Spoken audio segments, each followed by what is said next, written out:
Now, if you had to force one rule and one rule only for the first screen of a website, what would that rule be? And what breaks when that rule is not being followed?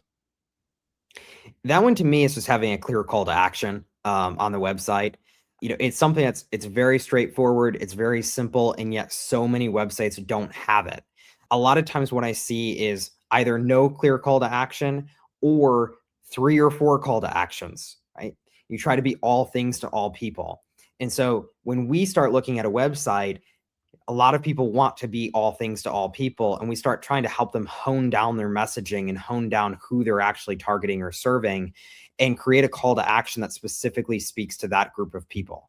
And when that doesn't happen, you end up losing most of your visitors because your content is not really aligning with any of them. So instead of taking this broad approach of trying to have something for everybody, really picking an audience and creating a call to action that is tailored to that audience and making it clear above the fold, right? When they get onto the website, that's the number one rule that I think every website can improve their conversions just doing that, huge improvement to conversions from that one thing.